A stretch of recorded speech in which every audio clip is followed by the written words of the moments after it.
सभी को नमस्कार। Chemistry by Kapil Dangi sir YouTube channel पे अपन पढ़ रहे हैं हेलोजन डेरिवेटिव्स। और हेलोजन डेरिवेटिव्स में पिछले कुछ वीडियोस से अपन पढ़ रहे थे chemical properties of alkyl halides. अपन ने जब chemical properties of alkyl halide शुरू किया तब अपन ने देखा कि एल्किल हैलाइड मुख्यतः 4 प्रकार की अभिक्रियाएं दर्शाते हैं।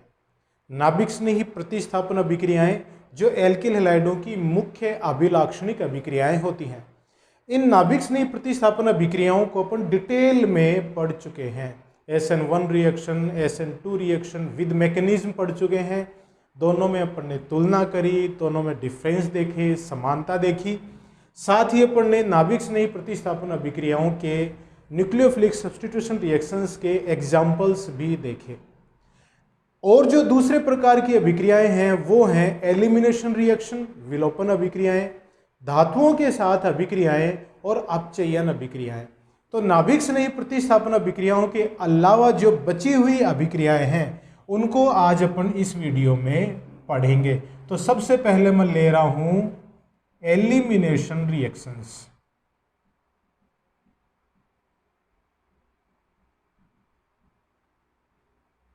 विलोपन अभिक्रियाएं।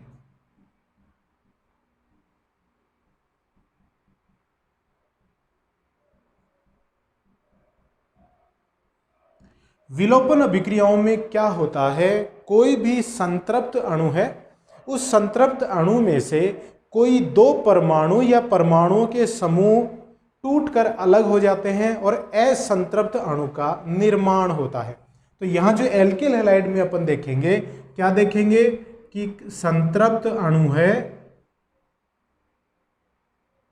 उसमें से क्या होगा, विलोपन होगा और किस में परिवर्तित हो जाएंगे, असंतृप्त अणु में वो परिवर्तित हो जाते हैं। जैसे देखिए अपन उदाहरण लें, उदाहरण अगर एल्किल हैलाइडों को एल्कोहलिक KOH के साथ गर्म कराते हैं, एल्किल हैलाइड्स की अभिक्रिया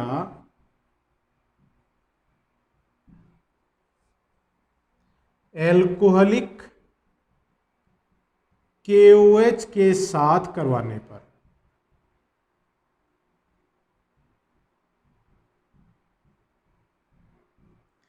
डिहाइड्रोहेलोजनेशन द्वारा, डिहाइड्रोहेलोजनेशन जिसको आप हिंदी में कह सकते हैं विहाइड्रोहेलोजनीकरण,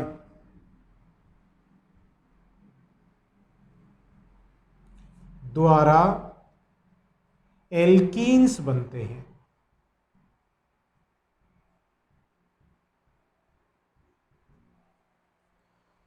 देखिए यहां पर ध्यान दीजिएगा, आप अभिक्रिया किससे करवा रहे हैं, एल्कोहलिक KOH के साथ। अगर आप इस एल्कोहलिक KOH की जगह आप अगर एक्वस KOH ले लें, जलीय KOH ले लें, तो एल्किल हैलाइड से एल्कोहल बन जाएगा। ये ध्यान रखिएगा, आप सिर्फ KOH पे मत जाइए, ये भी देखिए कि ये एक्वस KOH है, जलीय KOH है या एल्कोहलिक KOH है। दोनों में बड़ा डिफरेंस हो जाता है। ये तो केमिस्ट्री का मजा है, थोड़ा सा परिवर्तन कर दो उत्पाद बदल जाता है। तो अपन ने एक्वस KOH के साथ अभिक्रिया करवाई थी एल्कोहल के निर्माण के समय, यहां पर होगा एल्कोहलिक KOH और होगा क्या, उससे विहाइड्रोहेलोजनीकरण होगा, डिहाइड्रोहेलोजनेशन होगा, एल्कीन बनते हैं। जैसे अपन एक सामान्य सा एग्जाम्पल लें,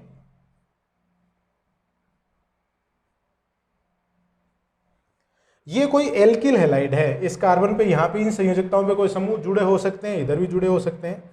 तो ये क्या है, एल्किल हैलाइड है।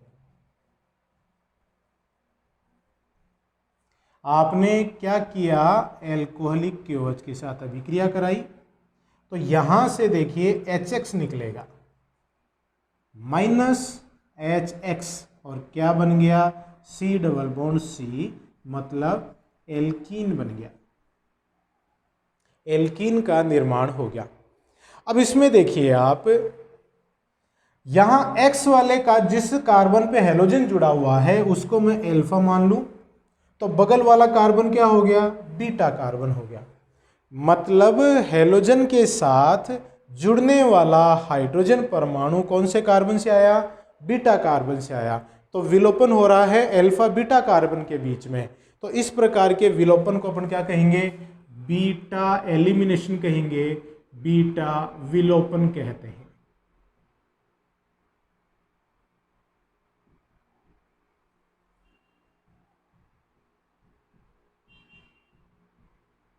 बीटा एलिमिनेशन या बीटा विलोपन इसको आप कहते हैं।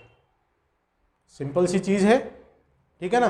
तो कौन सा विलोपन है ये, बीटा विलोपन है। क्यों, क्योंकि बीटा कार्बन से जो हाइड्रोजन है वो हेलोजन के साथ जुड़कर HX के रूप में निकल रहा है। अब निकल क्या रहा है, हाइड्रोजन निकल रहा है और हेलोजन निकल रहा है, HX के रूप में निकल रहा है। तो देखिए, हाइड्रोजन के लिए मैंने लिखा हाइड्रो और हेलोजन के लिए लिखा हेलोजन, और निकल रहा है इसलिए लिखा D मतलब V। तो ये V हाइड्रो हेलोजनीकरण क्यों बोला, क्योंकि इसमें क्या क्या चीजें निकल रही हैं, हाइड्रोजन और हेलोजन निकल रहे हैं HX के रूप में, इसलिए इसको V हाइड्रो हेलोजनीकरण अपन ने बोला। और बना क्या, एल्कीन बना। ये अणु चूंकि एल्किल हैलाइड संतृप्त अणु है और एल्कीन कैसा है, असंतृप्त अणु है। ठीक है, उदाहरण लें जैसे CS2 मतलब CS3 है ये यहाँ पे, और ये CS2 और ये Cl, मतलब ये एग्जाम्पल लिया मैंने एथिल क्लोराइड, और ये क्या करेगा, एल्कोहलिक KOH की उपस्थिति में V हाइड्रो हेलोजनीकरण अभिक्रिया के द्वारा HCl तो इसमें से निकल जाएगा और क्या बन जाएगा, CS2 डबल बॉन्ड CS2, मतलब एथीन का निर्माण इसमें हो जाता है। क्लियर है। अब देखिए, एल्किल हैलाइड भी कई प्रकार के हो सकते हैं, प्राइमरी, सेकेंडरी, टर्सरी, कई प्रकार के एल्किल हैलाइड है। तो इन अभिक्रियाओं में एल्किल हैलाइडों की क्रियाशीलता अगर अपन देखें, कौन सी कंडीशन में, कि हैलोजन परमाणु एक समान है सभी एल्किल हैलाइडों में, लेकिन एल्किल समूह अगर अलग अलग हैं। पहली कंडीशन देखिए कौन सी है, हैलोजन परमाणु समान लेकिन एल्किल समूह भिन्न, ये कंडीशन है। तो एल्किल हैलाइडों की क्रियाशीलता देखिए क्या हो जाएगी, एल्किल हैलाइड्स की क्रियाशीलता का क्रम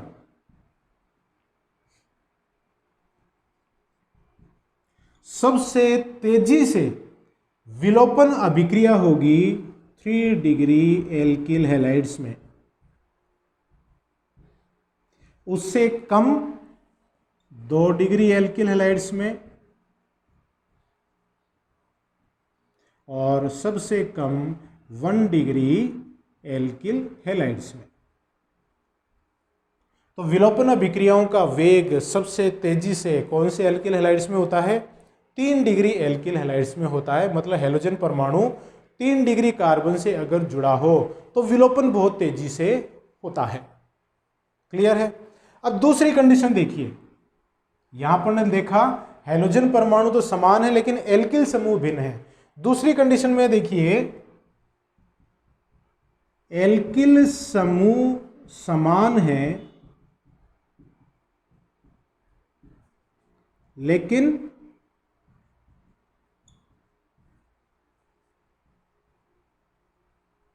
हैलोजन परमाणु भिन्न है।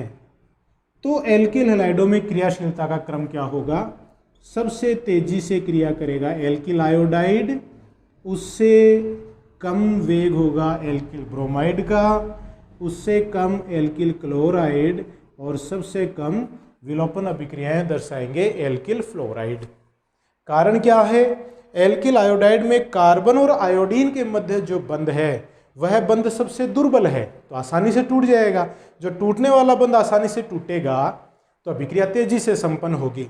एल्किल फ्लोराइड है, उसमें कार्बन और फ्लोरीन के मध्य जो बंध है वो बड़ा मजबूत बंध है, तो आसानी से नहीं टूटेगा। नहीं टूटेगा तो अभिक्रिया का वेग सबसे कम होगा। तो ये कब होगा? जब एल्किल समूह समान है लेकिन हैलोजन परमाणु भिन्न है, तो इनकी क्रियाशीलता का ये क्रम हो जाता है। अब इसमें देखिए, अभी अपन ने देखा कि इसमें बीटा विलोपन होता है।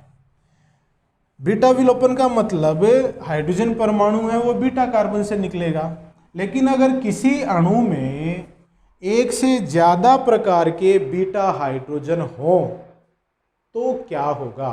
कौन से वाला हाइड्रोजन निकलेगा? तो उदाहरण लेते हैं अपन। CH3CH, यहां पे मैंने एक H ऊपर लगा दिया, ये CH मैंने यहाँ Cl लगा दिया और ये CH2 यहाँ मैंने H लगा दिया। नाम क्या है इसका? 2-क्लोरोब्यूटेन की अपन बात कर रहे हैं, 2-क्लोरोब्यूटेन। और इसकी क्रिया अपन करवा रहे हैं एल्कोहलिक KOH की उपस्थिति में। तो देखिए, ये है अल्फा कार्बन जिस पर Cl जुड़ा हुआ है, मान लो इसको अल्फा मान ले पर। तो बगल वाले कार्बन से हाइड्रोजन हटेगा। अब बगल वाला कार्बन तो ये भी है और ये भी है, दो हो गए कि नहीं? तो हाइड्रोजन कहाँ से हटेगा? दोनों जगह से हटेगा, लेकिन संभावनाएं अलग अलग होंगी। अगर मान लो H यहाँ से हटा तो ये HCl निकलेगा, तो डबल बॉन्ड यहाँ जाएगा, और अगर H यहाँ से हटा तो ये HCl निकलेगा, डबल बॉन्ड यहाँ जाएगा। दोनों संभावनाएं मैं आपके सामने लिख देता हूँ। सबसे पहले इस हाइड्रोजन को हटा रहा हूँ, तो बनेगा CH3CH डबल बॉन्ड CH3, ये बना -HCl, ठीक है। फिर यहाँ से हटा रहा हूँ, ये HCl हटा रहा हूँ, तो बनेगा CH3CH2 CH double bond CH2, मतलब ये बना 2 ब्यूटीन और ये बना 1 ब्यूटीन। इसमें जो 2 ब्यूटीन बना है वो मुख्य उत्पाद है, और जो 1 ब्यूटीन बना है वो अल्प मात्रा में बनने वाला उत्पाद है। तो सभी अभिक्रियाओं में अपन ऐसा ही देखते हैं कि एल्कोहलिक KOH की उपस्थिति में अगर किसी एल्किल हैलाइड में से विहाइड्रोहेलोजनीकरण के द्वारा एक से ज़्यादा प्रकार के एल्कीन बनने की संभावना हो, तो वह एल्कीन ज़्यादा बनता है जिसमें द्विबंध से जुड़े कार्बनों पर प्रतिस्थापियों की संख्या ज़्यादा हो। द्विबंध से जुड़े हुए कार्बन, जैसे देखिए इस भाग की बात कर रहे हैं, तो इस भाग पर इस अणु में कितने प्रतिस्थापी हैं? एक मेथिल ये, एक मेथिल ये, 2 प्रतिस्थापी हो गए। और यहाँ द्विबंध से जुड़ा हुआ देखिए ये भाग है, तो सिर्फ एक ही प्रतिस्थापी है एथिल। तो ज़्यादा उत्पाद वह बनेगा जिसमें द्विबंध पर जुड़े हुए प्रतिस्थापियों की संख्या ज़्यादा हो। इसे सेतजेफ का नियम कहते हैं।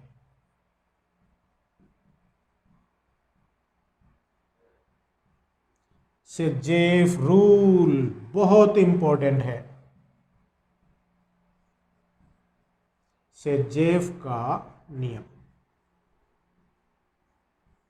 एक बार फिर दोहरा दूं मैं। सेतजेफ का नियम कि अगर किसी एल्किल हैलाइड में से एल्कोहलिक KOH की उपस्थिति में विहाइड्रोहेलोजनीकरण द्वारा एक से ज़्यादा प्रकार के एल्कीन बनने की संभावना हो, तो वह एल्कीन ज़्यादा बनता है जिसमें द्विबंध पे जुड़े हुए प्रतिस्थापियों की संख्या ज़्यादा हो। डबल बॉन्ड से जुड़े हुए सब्स्टिट्यूएंट्स की संख्या ज़्यादा हो। इसे सेतजेफ का नियम कहते हैं। इस पर बहुत बार बोर्ड एग्जाम में क्वेश्चन पूछा जाता है। ठीक है, तो ये थी विलोपन अभिक्रियाएं एल्किल हैलाइड्स में। तो 2 प्रकार की अभिक्रियाएं कंप्लीट हो गई, नाभिक स्नेही प्रतिस्थापन अभिक्रियाएं और विलोपन अभिक्रियाएं। तीसरे प्रकार की अपन अभिक्रियाएं देखेंगे, धातुओं के साथ अभिक्रियाएं। एल्किल हैलाइड्स की धातुओं के साथ अभिक्रिया है। बहुत ही इंपॉर्टेंट रिएक्शंस हैं ये भी। केमिस्ट्री में वैसे कम इंपॉर्टेंट कुछ होता ही नहीं है।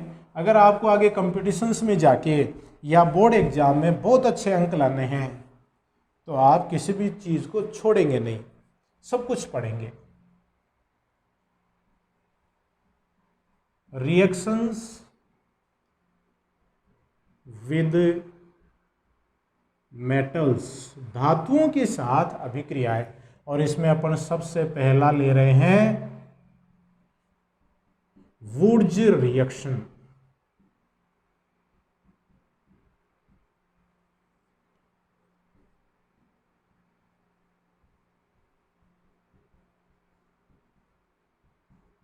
वुड्स अभिक्रिया, वुड्स अभिक्रिया क्या है देखिएगा। ये है एल्किल हैलाइड, एल्किल हैलाइड अभिक्रिया करवा रहे हैं सोडियम धातु के साथ। यह भी एल्किल हैलाइड शुष्क ईथर की उपस्थिति में। दो सोडियम के परमाणु लगेंगे और यहां से देखिए क्या होगा, NaX निकलेगा और ये वाला R जुड़ जाता है, R प्लस 2NaX, एल्केन बना। तो इसको अगर मैं एक्सप्लेन करूं तो कैसे करेंगे। शुष्क ईथर की उपस्थिति में अगर एल्किल हैलाइडों की अभिक्रिया सोडियम धातु से कराते हैं तो एल्किल हैलाइडों में उपस्थित एल्किल समूह से दुगने कार्बन वाला एल्केन प्राप्त होता है। इसे वुड्स अभिक्रिया कहते हैं। उदाहरण के तौर पे देखिए, जैसे मैंने लिया CH3Cl और शुष्क ईथर की उपस्थिति में सोडियम धातु से क्रिया करवा रहे हैं तो क्या होगा, CH3Cl के दो अणु लगेंगे और सोडियम के भी दो परमाणु लगेंगे। तो यहां से दो NaCl निकल जाएगा। शुष्क ईथर की उपस्थिति है ही तो बनेगा CH3 प्लस 2NaCl, इथेन बन गया। मैंने अभी कहा कि जो एल्केन बनेगा उसमें कार्बनों की संख्या एल्किल हैलाइड में एल्किल समूह से दुगनी होगी। यहाँ एल्किल हैलाइड क्या है, मेथिल क्लोराइड, इसमें एल्किल वाला भाग है मेथिल। कितने कार्बन है, एक कार्बन है, तो इससे दुगने कार्बन वाला एल्केन बना, मतलब दो कार्बन वाला एल्केन बना, जिसे अपन इथेन कहते हैं। बना कि नहीं, ठीक है।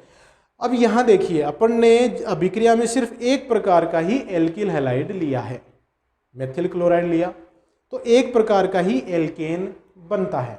लेकिन अगर अभिक्रिया में एक से ज़्यादा प्रकार के एल्किल हैलाइड आप ले लेते हैं तो एक से ज़्यादा प्रकार के ही उत्पाद बनते हैं।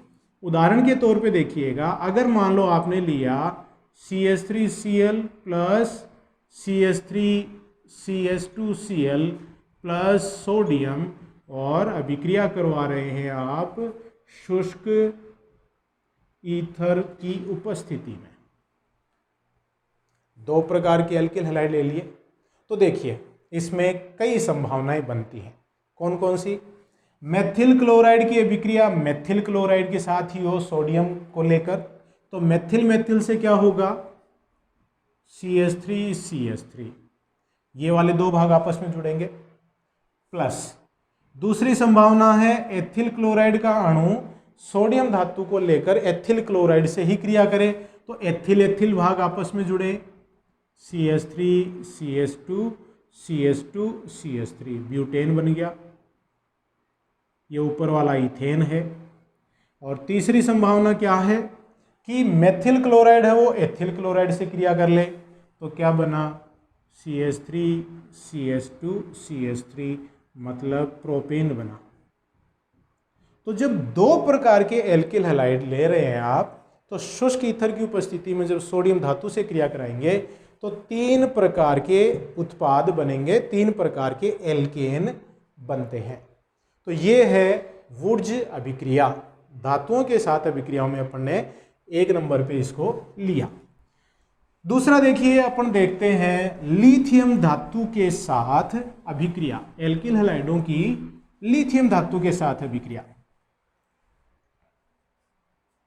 दूसरा, लिथियम धातु के साथ अभिक्रिया।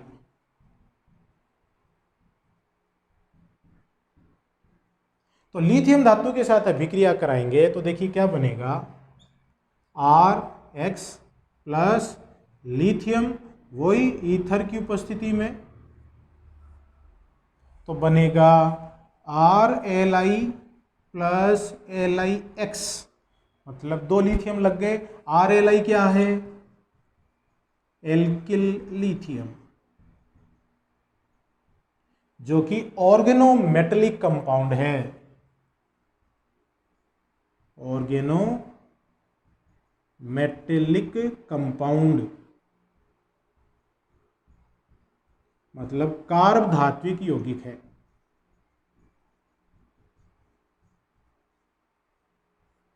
क्योंकि इसमें कार्बन और धातु के बीच में बंध है। एल्किल है वो इसमें ऋणावेशित भाग है, लिथियम है वो इसमें धनावेशित भाग है। तो एल्किल लिथियम यौगिक इसमें प्राप्त होते हैं जब लिथियम के साथ आप क्रिया कराते हैं तो, और साथ में LiX निकल जाता है। तो ये लिथियम के साथ अभिक्रिया। तीसरा, जिंक धातु के साथ अभिक्रिया।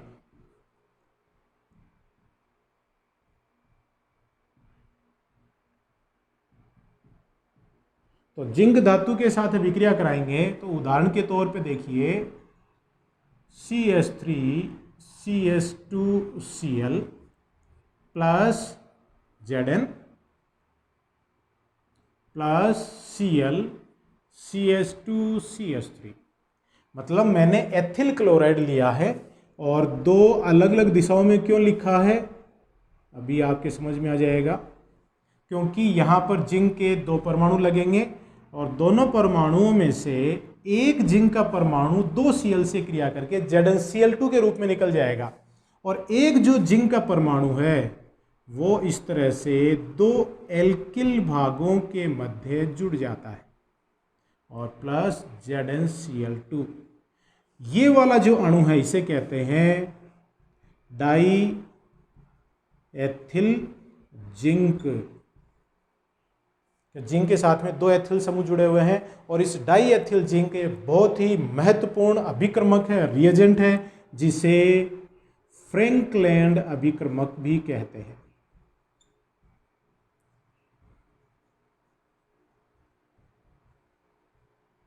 फ्रैंकलैंड अभिक्रमक या फ्रैंकलैंड रिएजेंट भी कहते हैं। विभिन्न कॉम्पिटिशन्स में या 12th एग्जाम में जब बोर्ड परीक्षा होती है तो इसमें बहुत बार ये क्वेश्चन आया हुआ है, फ्रैंकलैंड अभिक्रमक क्या है?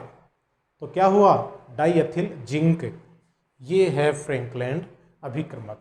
तो इस प्रकार से जिंक के साथ ही अभिक्रिया होती है।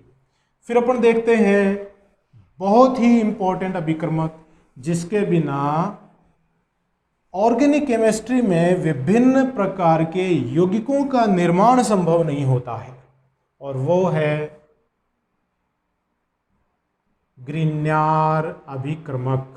आपने नाम भी सुना होगा, ग्रिग्नार्ड अभिक्रमक।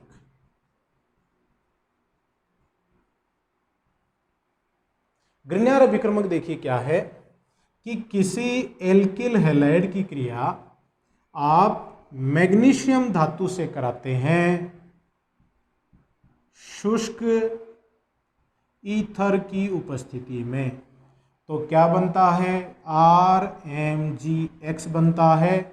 इसमें जो एल्किल वाला भाग है वो आंशिक रूप से ऋणावेशित है और मैग्नीशियम वाला भाग धनावेशित भाग है।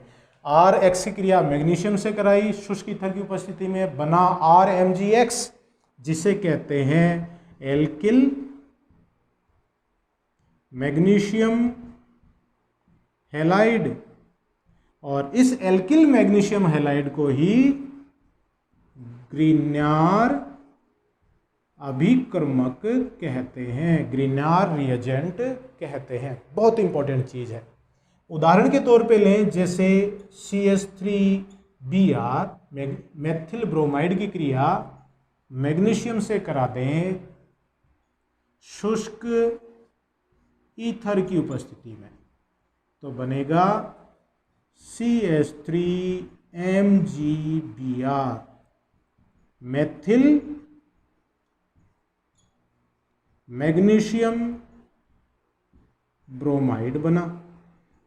जो भी एल्किल समूह होगा वो यहाँ पर आ जाएगा। जैसे मैंने मेथिल ब्रोमाइड लिया तो मेथिल समूह आ गया, और कोई एल्किल समूह होता तो वो यहाँ पे आ जाता। तो ये है ग्रिनार अभिक्रमक। आगे जो अपन विभिन्न चैप्टर्स पढ़ेंगे ऑर्गेनिक केमिस्ट्री में, तो ग्रिनार अभिक्रमक बार बार आपके सामने आएगा। तो ध्यान रखिएगा, ग्रिनार अभिक्रमक का सामान्य नाम क्या है? Alkyl magnesium halide.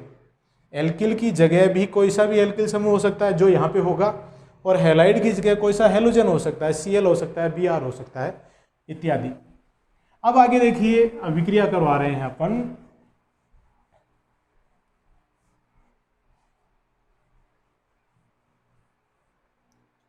फिफ्थ अभिक्रिया, सोडियम लेड के साथ अभिक्रिया। सोडियम लेड के साथ अभिक्रिया देखिए कैसे होगा। जैसे CH3 CH2Cl, मैंने एथिल क्लोराइड लिया और इसकी अभिक्रिया किससे करा रहे हैं? सोडियम लेड के साथ करवा रहे हैं। ठीक है, तो देखिए क्या बनेगा। CH3 CH2 का whole 4 Pb plus 4NaCl plus 3Pb।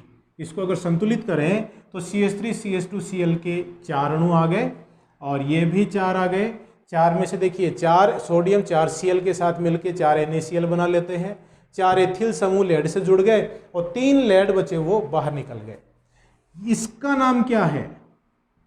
इसका नाम है टेट्रा एथिल लेड, जिसको शॉर्ट रूप में कहते हैं TEL। व्यापारिक नाम इसका टेट्रा एथिल लेड है, इसको शॉर्ट रूप में TEL कहते हैं। टेट्रा एथिल लेड है क्या? एंटी नॉकिंग एजेंट है। मतलब जो पेट्रोल की गाड़ियां हैं, उन गाड़ियों के इंजन में जब ईंधन का कंबशन होता है, दहन होता है, तो जो खड़खड़ाहट होती है, उस खड़खड़ाहट को हटाने के लिए उसमें कुछ मात्रा में टेट्रा एथिल लेड मिलाया जाता है। ये क्वेश्चन बहुत बार नीट में, IIT में, RPSC के एग्जाम में, बोर्ड एग्जाम में पूछा गया है। एंटी नॉकिंग एजेंट क्या है? टेट्रा एथिल लेड को एंटी नॉकिंग एजेंट कहते हैं। तो ये है सोडियम लेड के साथ अभिक्रिया। तो ये अभिक्रियाएं थी रिएक्शंस विद मेटल्स। तो 3 प्रकार की अभिक्रियाएं पढ़ चुके हैं अपन। कौन कौन सी? नाभिक स्नेही प्रतिस्थापन अभिक्रियाएं, विलोपन अभिक्रियाएं, धातुओं के साथ अभिक्रियाएं। और अपन नेक्स्ट पढ़ते हैं रिडक्शन रिएक्शंस, अपचयन अभिक्रियाएं।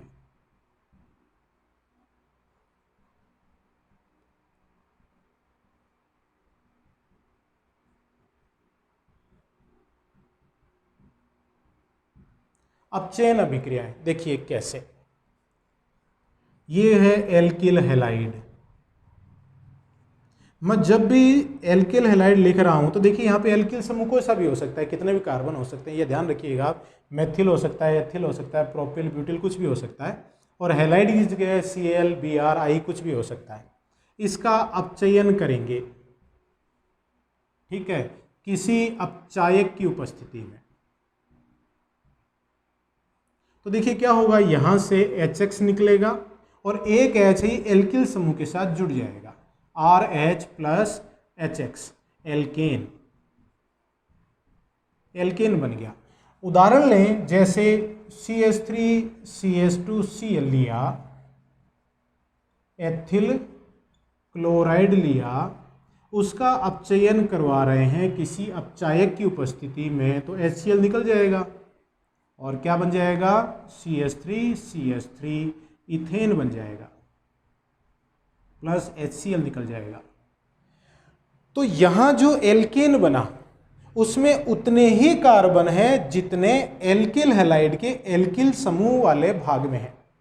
वुड्स अभिक्रिया में क्या देखा था अपन ने कि उसमें भी एल्केन बना, लेकिन उस एल्केन में कार्बनों की संख्या एल्किल हैलाइड के एल्किल समूह से दुगुनी थी। यहाँ पर भी एल्केन बन रहा है, लेकिन एल्केन में उतने ही कार्बन हैं जितने एल्किल हैलाइड में हैं। तो इस तरह से अपन अपचयन के द्वारा एल्केन बना सकते हैं। अब आपके दिमाग में आ सकता है कि अपचायक के रूप में क्या क्या काम में ले सकते हैं।